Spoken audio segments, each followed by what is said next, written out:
Hello, you were watching Shalom World News. I'm Rory McLennan coming to you from Glasgow, Scotland. Here are the latest headlines from around the world.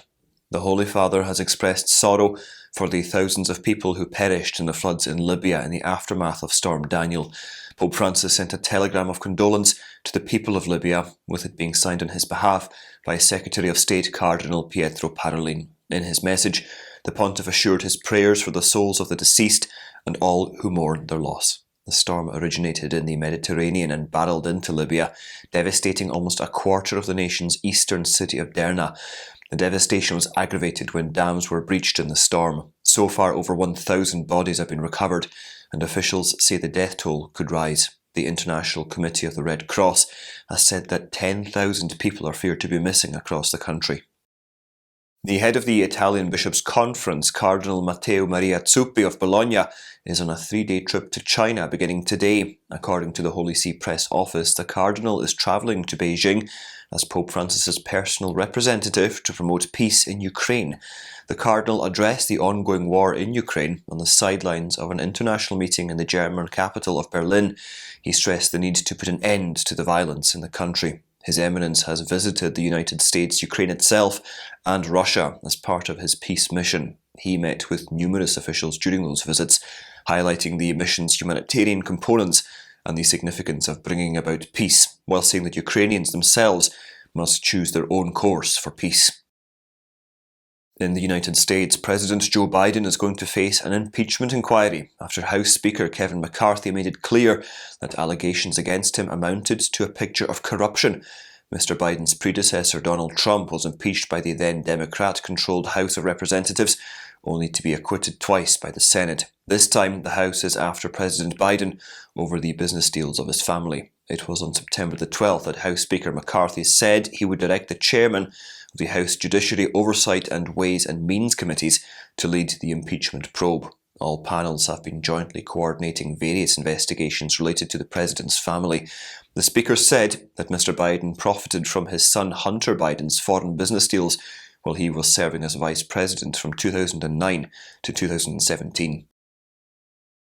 The Commission of the Bishops' Conferences of the European Union and the Katholisches Büro in Berlin expressed their deep concerns about a draft of the European Parliament's position on the regulation of so-called substances of human origin.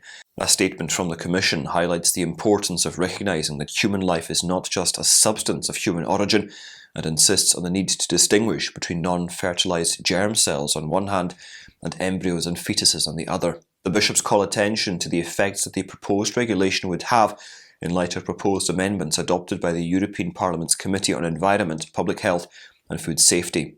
President of the Commission, Father Barrios Prieto, said some aspects of the Parliament's proposed position should be revisited. Ahead of the Pope's visit to Marseille in France, a 9-day novena for peace was launched in the port city as it gets ready to welcome the pontiff on September the 22nd to September the 23rd. The novena began on the Nativity of the Virgin Mary. During Holy Mass in the city's Sainte-Marie Majeure Cathedral, Archbishop of Marseille, Cardinal Jean-Marc Aveline, urged the faithful to put themselves at the service of all to make the smile of fraternity blossom on the coldness of the world. A recently formed pro-life network is preparing to administer the inaugural $2 million budget of Kansas's newly created state-backed Alternatives to Abortion program. The State Treasurer's Office said in a press release last week that a Kansas-backed non-profit has been selected to administer the program enacted by the state legislature earlier in the year. The Kansas Pregnancy Care Network was selected from the 3 eligible bids that were submitted to the Department of Administration. The state will distribute public funding in quarterly installments to the network, after which directors will distribute the money to qualified subcontractors carrying out pro-life work. The United States Department of Justice under President Joe Biden is requesting that the U.S. Supreme Court reverse a lower court decision ordering the Food and Drug Administration to establish safeguards that will control the use of an abortion pill. The DOJ filed the appeal on Friday to stop restrictions on the abortion drug mifepristone. It is frequently administered with the drug misoprostol. According to a judgment from the 5th U.S. Circuit Court of Appeals in August, the Food and Drug Administration's deregulation of mifepristone in 2016 and in subsequent years did not adhere to the legally needed safety measures. The Catholic Diocese of Cleveland in the US has established a formal policy regarding matters of sex and sexuality. This has been done to ensure that matters of sex, sexuality and gender are addressed in a consistent and authentically Catholic manner across diocesan institutions and schools. It will also help those being served by the diocese to have a clear understanding of expectations and accommodations related to those matters. The formal policy on sexuality was developed by a team of experts after careful study and review. This comes as questions of sex and gender are becoming increasingly prevalent in society. The policy says that human beings are created male and female and that they are part of God's intentional design in creation. Therefore, Catholic institutions are called to act and speak in ways that are consistent with and affirm this divinely revealed truth. United Nations Human Rights Head Volker Turk has called for India to redouble efforts to protect and ensure the rights of all minorities. He raised the issue of violence in the states of Haryana and Manipur at the start of the 54th session of the UN Human Rights Council on Monday. The Human Rights Commissioner said his office receives frequent information that marginalised minority communities in India are subjected to violence and discrimination. Mr. Turk said that Muslims are often the targets of such attacks in India, and most recently in Haryana and Gurugram in the north. Last month there were riots in Haryana after violence broke out during a procession. 7 people were killed and 200 people were injured in attacks that lasted a week. A Nicaraguan prelate living in exile has called on the dictator of the country, military and the police in his home country to stop abuses against innocent people.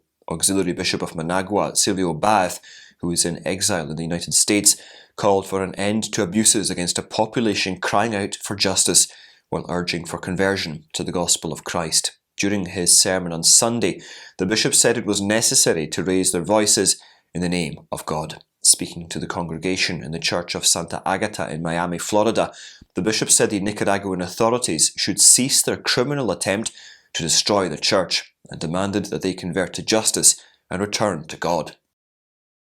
A new chapter of Australian Catholic Youth and Young Adult Ministry will be launched online through the Australian Catholic Youth Ministry Network on the 18th of October. The network aims to develop and assist leaders in the country's Catholic community. The Australian Network of Diocesan Youth Ministry Coordinators evolved into the Australian Catholic Youth Ministry Network at the initiative of the Bishop's Commission for Evangelisation, Laity and Ministry. The network will provide leadership and opportunities for national collaboration within a diverse, faith-filled culture of authentic, lived ministry with youth and the larger church, as well as support youth ministry leaders.